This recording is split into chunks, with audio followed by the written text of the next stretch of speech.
J'ai rencontré ma femme à l'université.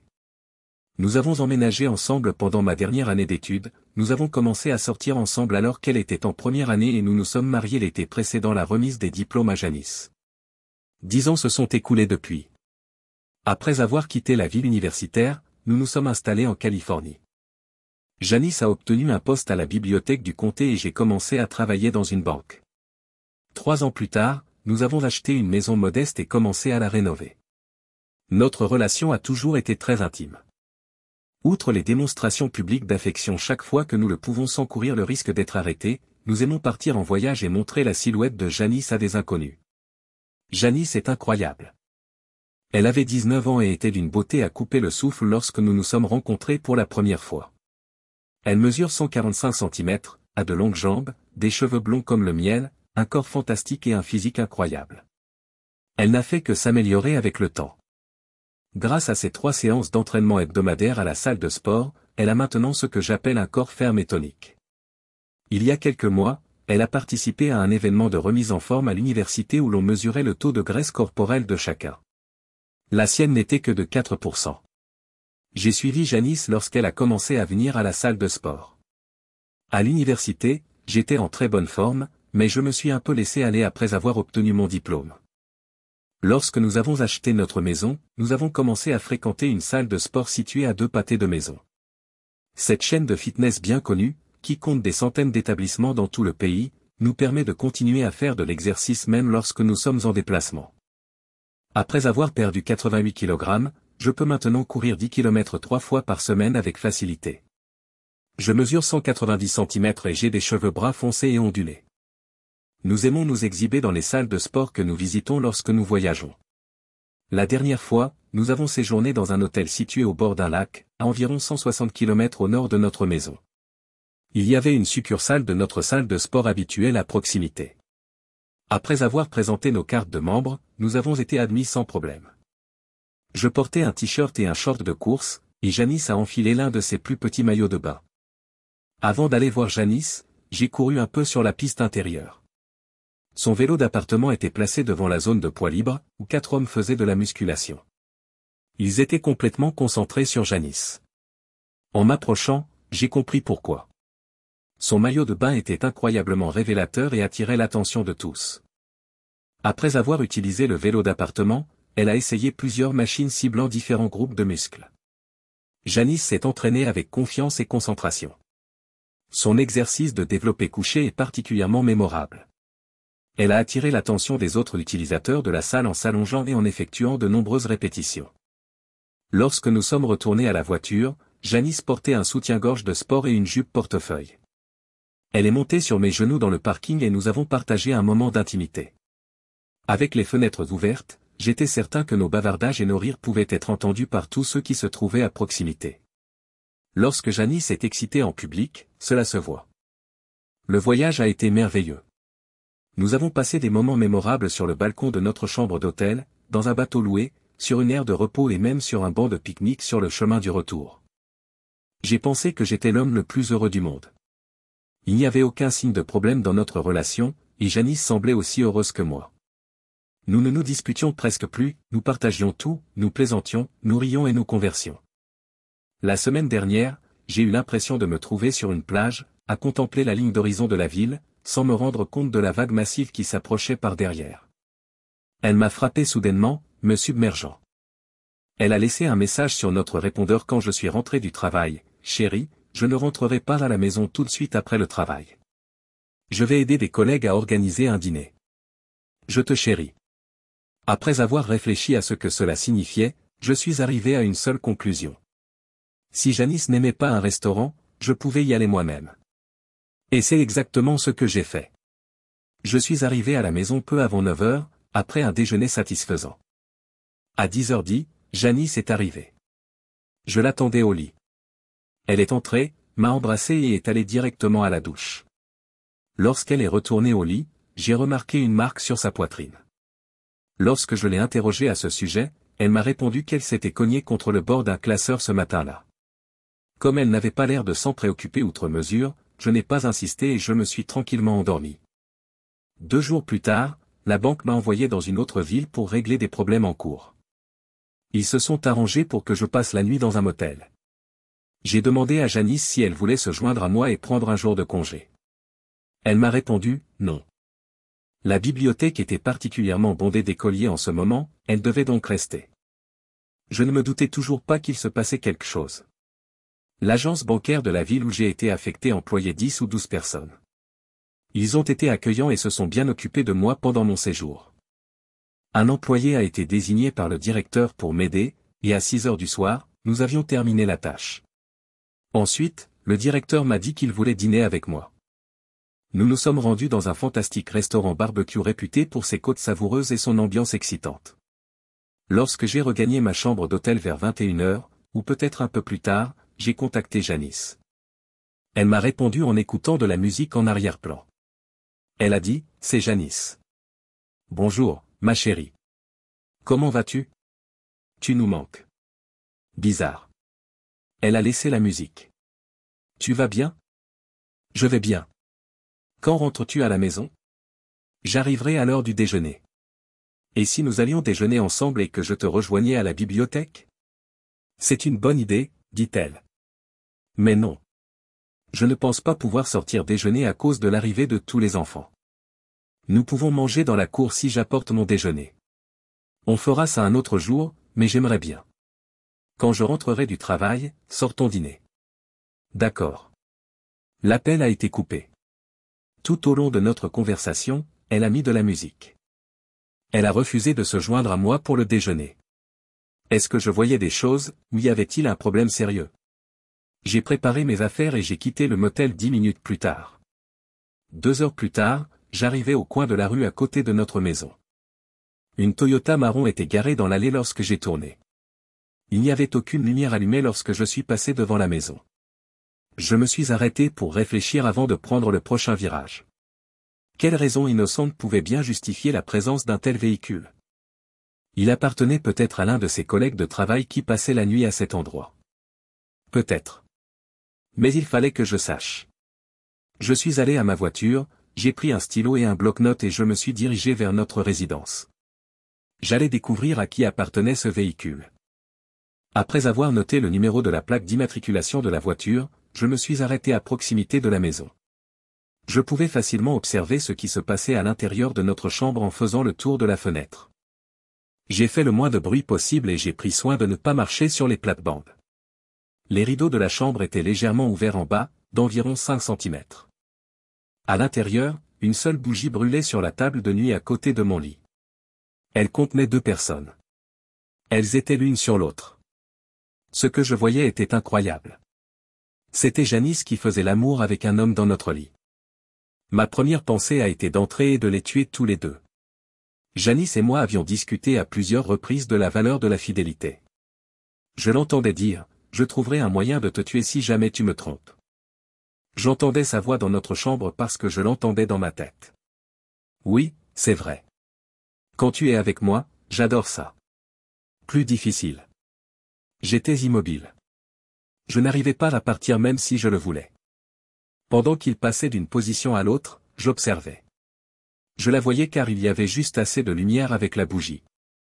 Au fur et à mesure qu'ils avançaient, ils se parlaient en plus de faire des bruits encourageants. Je veux que tu quittes ton mariage avec ce raté de Janice. Viens vivre avec moi. Il ne pourra jamais te traiter aussi bien que je le ferai. Il ne m'a jamais fait me sentir mieux que tu ne le fais maintenant. Tout ce que j'ai à faire, c'est d'obtenir son argent, et alors nous pourrons vivre ensemble pour toujours. Je veux être responsable. Prends ton temps, mais vas-y. Cela ne lui est jamais arrivé. Vous en serez maintenant le propriétaire. Janice sortit un petit flacon du tiroir de sa table de nuit. Il s'en est servi généreusement, en lui enlevant la bouteille. Je l'ai observé. Je savais que je pouvais enfin bouger à ce moment-là. J'ai regagné lentement ma voiture. Après avoir parcouru le quartier sans but pendant près d'1 heure, je suis repassé devant notre maison. Sa voiture était toujours là. J'ai eu une idée et, après y avoir réfléchi, j'ai décidé de retourner à l'hôtel. La nuit était presque finie quand j'y suis arrivé. J'ai contacté la réception, je me suis douché et je suis entré. Pouvez-vous me réveiller à 9 heures? J'ai bien dormi, ce qui m'a surpris. Enfin, pas longtemps. À 10 heures, j'étais dans le bureau du directeur de l'agence pour m'assurer que tous les systèmes de la banque fonctionnaient comme il se doit. J'ai discuté avec mon supérieur au téléphone à 11 heures. Je lui ai recommandé d'envisager de me laisser visiter quelques agences supplémentaires pendant quelques jours afin de mettre au point leur système, puisque j'étais déjà en déplacement. Il a accepté. Ensuite, j'ai parlé au téléphone avec le superviseur de Janice à la bibliothèque. Janice était avec un groupe d'étudiants. Je lui ai demandé de faire savoir que je serais absent 2 jours de plus. J'ai ajouté que j'appellerais Janice chez elle à 9 heures. Je me suis ensuite rendu dans une ville voisine et j'ai passé l'après-midi à travailler sur leur système. Lorsque j'ai demandé au directeur de me recommander un hôtel, son assistante a fait une réservation pour moi dans un motel. J'ai également mentionné au directeur que j'avais vu une voiture à vendre et que je me souvenais de la plaque d'immatriculation, mais que j'avais oublié le numéro de téléphone. Je me demandais s'il était possible de trouver le nom et les coordonnées du propriétaire. J'ai obtenu des détails sur l'homme qui était avec ma femme dans les 10 minutes qui ont suivi son appel à un ami de la police. Après avoir quitté la succursale, je me suis rendu au motel. Après avoir pris une douche, j'ai réglé l'alarme de la chambre sur 8h45 et je me suis couché. J'ai appelé Janice à 9 heures. Lorsqu'elle a répondu, la musique jouait à nouveau en arrière-plan. Janice à l'appareil. C'est votre conjoint. Quelque chose ne va pas? Je pensais que vous seriez à la maison aujourd'hui. Malheureusement, il s'est passé quelque chose au travail. Comme je suis déjà sur le terrain, ils ont décidé que je devais visiter quelques succursales supplémentaires. Je devrais être de retour vendredi. Prévoyons quelque chose pour le week-end. Elle s'arrête un instant. Bien sûr, ça m'a l'air sympa. Est-ce que ça va? À part le fait que tu me manques, je veux dire. Oui, je vais bien. J'ai raccroché après que nous ayons échangé des souhaits de bonne nuit. Après m'être habillé, j'ai accroché le panneau « Ne pas déranger » sur la porte et je suis sorti. 1h30 plus tard, j'étais garé à l'angle de notre maison. De l'autre côté de la rue, sa voiture était garée. Les lumières du salon étaient encore allumées. J'ai attendu en me faufilant discrètement jusqu'à la même fenêtre que précédemment. Il ne me restait plus grand-chose à voir. Ils sont rentrés dans la chambre au moment où la lumière s'allumait. Janice était vêtue de la peluche rose pâle que je lui avais achetée. Oui, je connaissais maintenant le nom de Bob et bien d'autres choses encore. Il était vêtu de chaussettes et d'un pantalon de costume, il avait un peu d'embonpoint et était plus âgé que moi. Janice s'est penchée pour allumer une bougie et la relâcher. « S'il vous plaît, pas de bougie ce soir. Je veux voir ton visage. » Janice lui sourit largement et repose la bougie éteinte. Bob saisit le haut de sa nuisette lorsqu'elle s'approcha de lui. D'une puissante traction, il le déchira, ne laissant qu'un lambeau de tissu. Les yeux de Janice brillent de surprise. Elle fut poussée sur le lit. Il se dirigea ensuite vers sa table de nuit et plia proprement son pantalon sur une chaise. Il a trouvé et pris une petite bouteille. Janice sourit à Bob et dit, « Je suis prête. Je veux prendre mon temps. » « Tu n'es pas encore prête. » Janice s'est mise à genoux. Il a pris son temps pour se préparer et je l'ai observé attentivement. « Avez-vous déjà ressenti cela pour votre mari? » « Jamais. Je veux être avec toi comme ça pour le reste de ma vie. » Le monde s'est figé. Elle l'a répété et je l'ai entendu. Mais j'avais un autre plan. J'avais besoin de justice. Je suis retourné au motel après avoir marché jusqu'à ma voiture. J'ai encore passé une bonne nuit de sommeil. Le lendemain matin, je me suis arrêté dans un magasin entre deux villes et j'ai acheté un tube de super glue et quelques snacks. Je me suis ensuite rendu à l'agence bancaire la plus proche. J'ai terminé tout le travail avant le déjeuner car les problèmes étaient mineurs.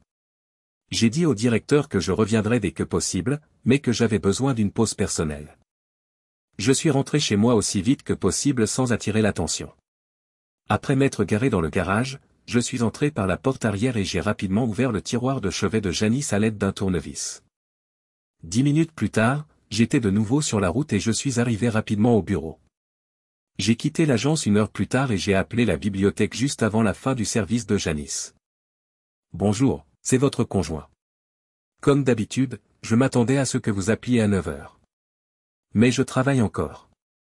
J'ai décidé d'appeler maintenant pour vous dire que je ne serai pas à la maison avant midi samedi, car je ne suis pas sûr d'être libre à 9 heures. D'accord. Mais je n'aime pas la durée de ton absence. Tu es sûr que tu ne pourras pas rentrer ce soir? Je suis sûr. Je ne peux pas quitter le travail. Écoute, je dors mieux avec toi que seul. Si je demandais à quelqu'un de rester avec moi ce soir, ça irait? Quoi? Tu es devenue folle? Tu te souviens que je t'ai menacé si tu me trompais? Je sais. Je voulais juste que tu saches à quel point tu me manques. Je dormirai seul si je ne dors pas avec toi. J'espère que tu ressens la même chose. Tu me manques aussi. Arrête de dire des bêtises maintenant. J'ai fait en sorte d'être vu par beaucoup de monde quand je suis sorti dîner. J'ai accidentellement renversé un verre de vin sur moi vers 9 heures, ce qui a créé toute une scène. Je suis ensuite retourné à l'hébergement et j'ai demandé plus de serviettes. Le lendemain matin, j'ai quitté le logement et me suis rendu à l'agence bancaire la plus proche. À midi, j'ai appelé la bibliothèque.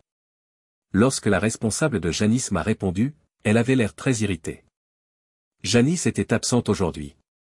Je crois qu'elle ne se sent pas bien. Oh, vraiment? Merci de me l'avoir fait savoir. Je n'avais pas réalisé parce que j'ai voyagé cette semaine. Je l'appellerai à la maison. Quand j'ai appelé le numéro de notre maison, personne n'a répondu. J'ai réessayé la bibliothèque. Êtes-vous sûr que Janice est malade? Elle n'était pas là quand j'ai appelé à la maison. Je vous suggère juste d'aller voir à l'hôpital, car je ne veux pas être celui qui annonce les mauvaises nouvelles. L'hôpital? Y a-t-il eu un incident grave? Je ne sais pas. Une sorte d'accident. D'accord. Regarde. J'ai d'abord appelé l'hôpital, puis l'assistance téléphonique. Janice Campé est-elle une patiente de votre hôpital? Vous êtes de la famille? Son mari et moi. Est-elle là avec vous? Oui, en effet. Voulez-vous que je vous relie à sa chambre? Non. D'abord, je dois parler à l'infirmière. Un instant. C'est une unité chirurgicale. Je suis le mari de Janice Campé. Qu'est-ce qu'elle a? Je dois confirmer votre identité avant de parler des patients. J'aimerais connaître son nom de jeune fille. Wallace. A-t-elle des marques de naissance, des tatouages ou des signes distinctifs? En effet. Votre femme a été opérée d'urgence la nuit dernière, monsieur Campé. Elle se rétablit mais ne peut pas parler au téléphone pour le moment. Nous nous attendons à ce qu'elle se rétablisse complètement. Cependant, les médecins aimeraient vous parler dès que possible. Que lui est-il arrivé? Les médecins préfèrent en parler en personne. Je ne suis pas autorisé à divulguer des détails. Veuillez dire à ma femme et aux médecins que je suis en route. J'ai respecté la limitation de vitesse pendant tout le trajet. J'ai appelé la banque et j'ai informé mon patron de l'accident, en lui expliquant que je devais rentrer chez moi. J'ai ensuite appelé la famille de Janice pour leur dire que je rentrais et qu'elle était à l'hôpital à la suite d'un accident. Ils m'ont promis d'arriver dans moins d'une heure. Je savais que Janice voudrait que ses parents soient présents s'il s'agissait vraiment d'un accident. Leur présence risquait d'aggraver sa situation s'il ne s'agissait pas d'un accident. Après m'être garé devant l'hôpital, je me suis rendu à la réception. J'ai demandé la chambre de Janice et j'ai montré mon permis de conduire. La femme au comptoir a tapé quelque chose sur son ordinateur et m'a dit qu'elle informerait le médecin de ma présence. Asseyez-vous, s'il vous plaît, a-t-elle ajouté. Non, je veux voir ma femme tout de suite. Elle est quelque part dans cet hôpital. Elle a été blessée et opérée. Dites-moi dans quelle chambre elle se trouve. On m'a dit que je devais attendre et un agent de sécurité s'est approché. Je l'ai prévenu qu'il ferait mieux de me dire où se trouvait ma femme s'il ne voulait pas que je fasse irruption dans toutes les pièces, et qu'il devrait me tirer dessus pour m'en empêcher. Finalement, un médecin en blouse blanche avec des papiers dans sa poche s'est présenté comme étant le docteur Williams. Nous pourrons discuter en nous dirigeant vers la chambre de votre femme, a-t-il dit. Merci, ai-je répondu avec un sourire. Allons-y. Ensemble, nous quittons la réception. Votre femme a eu un grave accident la nuit dernière, monsieur Campé. Elle est arrivée ici vers 22h20 et nous avons passé plus de 7 heures au bloc opératoire. Nous avons procédé à de nombreuses reconstructions, car la plupart des blessures étaient graves. Nous pensons qu'elle se rétablira, mais il faudra du temps pour évaluer les éventuels effets à long terme. Me diras-tu un jour la vérité sur ce qui s'est passé? Le médecin m'a fait signe de m'asseoir à côté de lui sur un banc dans le couloir. Je m'exécute. Monsieur Campé, votre femme a été blessée lors d'un rapport sexuel avec un homme qui n'est pas son conjoint. Elle couchait avec quelqu'un d'autre? J'ai crié en me levant d'un bond. Le médecin m'a doucement aidé à me rasseoir. En effet. Je soupçonne votre femme et cet homme d'avoir eu une liaison. Je ne suis pas complètement informé, mais je sais que l'homme n'aura plus d'activité sexuelle pendant très longtemps, voire jamais. Vous le connaissez? Ils sont arrivés ensemble à l'hôpital. Je m'occuperai de lui plus tard, ai-je dit. Où est ma femme? Elle est actuellement au 3e étage, nous allons prendre l'ascenseur. Elle a très peur de ce que vous pourriez lui faire. Vous devez me promettre de ne pas lui faire de mal. Docteur, je jure que je ne la toucherai pas. Je suis resté calme et j'ai suivi le médecin jusqu'à l'ascenseur. Pendant le trajet, j'ai demandé combien de temps elle resterait à l'hôpital. Dans 2 ou 3 semaines, elle pourra rentrer chez elle. Il a fait une pause et m'a indiqué la porte d'une chambre d'hôpital. Je m'en suis approché, j'ai marqué un temps d'arrêt, puis j'ai poussé. Elle n'a pas bougé. Je n'ai pas vu comment il avait fait, mais le médecin s'est avancé, a déverrouillé la porte et l'a ouverte.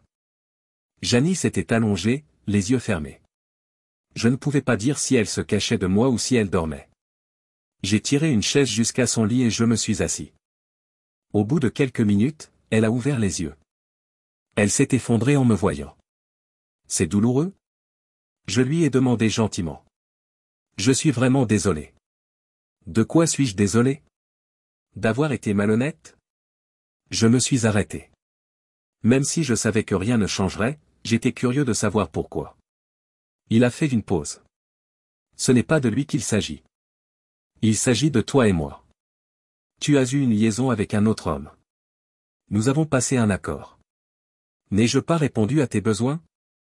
Suis-je si indigne que je ne les ai pas satisfaits? Pourquoi? J'étais raide, j'avais du mal à tenir en place, mais je ne criais pas.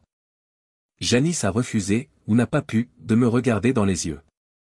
Elle s'est contentée de pleurer. J'ai attendu après cela. Je sais seulement que tu as eu des ennuis pour avoir triché. Le médecin a dit que tu irais mieux. Mais que s'est-il passé exactement? De quel genre d'ennui parlons-nous? Qu'est-ce qui s'est passé? Elle semblait essayer de le cacher en gardant ses mains sur son visage. Il voulait utiliser un lubrifiant pendant que nous le faisions.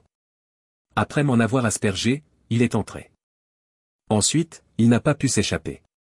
Le lubrifiant contenait de la colle. Malgré tous nos efforts, nous n'avons pas pu nous séparer. Attendez une seconde. Vous avez dû appeler une ambulance parce qu'il était coincé en vous? Non. Elle retire sa main de son visage. J'ai attendu obstinément. Il était derrière moi. Tu ne m'as jamais laissé aller là-bas. C'est là qu'il s'est échoué. Oh, quelle merveilleuse décision. Je suis tellement désolé. Tu n'es probablement triste que parce qu'on t'a découvert. Je suis désolé pour tout. Depuis combien de temps couchez-vous avec cet homme? Vous préférez ne pas le savoir. Je préfère, en effet. Vous vous souvenez du voyage de l'année dernière dans cette station?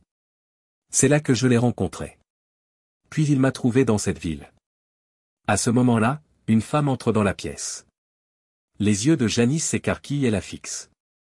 Je me suis retourné, mais je ne l'avais jamais vue auparavant. Je m'appelle Noreen Whitman. En bas, mon mari est entièrement bandé au-dessous de la taille. J'ai besoin d'éclaircissements. Et voici mon mari. Je suppose que vous êtes aussi surprise que moi. Non, cela ne me surprend pas. Mon conjoint est infidèle depuis des années. C'est un salaud infidèle. C'est juste que je n'ai pas encore pu le vérifier. Et bientôt, je serai une femme très riche. Elle fait un pas vers Janice. Dites-moi, chérie, pourquoi vous avez eu une liaison avec un homme marié? Je me souviens de vous avoir rencontré dans ce centre de villégiature avec mon conjoint, vous le saviez donc. Je ne voulais pas vous offenser. Je voulais que personne ne soit blessé. Janice s'effondre à nouveau. Noreen eut un sourire satisfait et poursuivit, tout ce que je peux dire, c'est que je suis très satisfaite de savoir que vous souffrez plus qu'aucune d'entre nous n'a jamais souffert. Avec le peu qu'il lui reste, Bob ne pourra plus jamais faire l'amour avec quelqu'un. J'ai des millions, dit-elle en me donnant sa carte de visite. Si vous décidez de divorcer, appelez-moi et je paierai les honoraires de votre avocat. J'apprécie sincèrement l'offre, mais je divorce complètement, je ne me contente pas de dire « je suis désolé ». Cependant, je suppose que la nuit dernière, elle a perdu un morceau de son cul. Elle est partie après que nous ayons tous les deux ri. J'ai regardé Janice. Vos parents vont bientôt arriver. Pour ma part, je m'en vais. Je vais les informer que je vais stocker toutes vos affaires pendant 2 mois. Vous aurez 60 jours pour les récupérer si vous le souhaitez. La maison va être vendue. Nous divorçons. Rien ne vous sera donné. Si nécessaire, je paierai pour que l'histoire de ce que vous avez fait apparaisse en première page des journaux dès que je les appellerai. J'espère ne jamais vous revoir. Si c'est le cas, je te botterai le cul. Suis-je bien clair? Je t'adore, murmure-t-elle doucement. Quel tas de conneries. Puis j'ai quitté la pièce. Un inspecteur m'a abordé dans le hall d'entrée. Nous avons parlé pendant que j'étais dans ma voiture. Il avait déjà enquêté sur mon alibi et découvert 5 autres familles qui avaient un motif similaire au mien concernant Bob. Il a déclaré qu'il ne ferait pas beaucoup d'efforts pour blâmer l'un d'entre nous pour le crime car, selon lui, justice avait déjà été faite. Bob et Janice sont finalement sortis de l'hôpital 3 mois plus tard. Ils n'avaient ni argent ni logement. Je n'ai jamais réussi à faire publier l'histoire par un journal, mais elle s'est rapidement répandue dans toute la ville. Ils ont néanmoins réussi à rassembler suffisamment d'argent pour quitter la ville. Bob a dû subir une ablation chirurgicale de la peau qui lui restait, après l'avoir entièrement perdue lors de cette nuit fatidique, alors qu'il utilisait son équipement. Si elle trouve un jour un emploi, Janice sera la meilleure cliente de dépens. J'ai déménagé dans une autre ville après avoir vendu la maison. J'ai utilisé un téléphone jetable pour appeler Janice le jour où elle a été libérée. Je veux vivre toute ma vie avec toi comme ça, tu te rappelles l'avoir dit à Bob cette nuit-là. Disons que ton souhait s'est réalisé.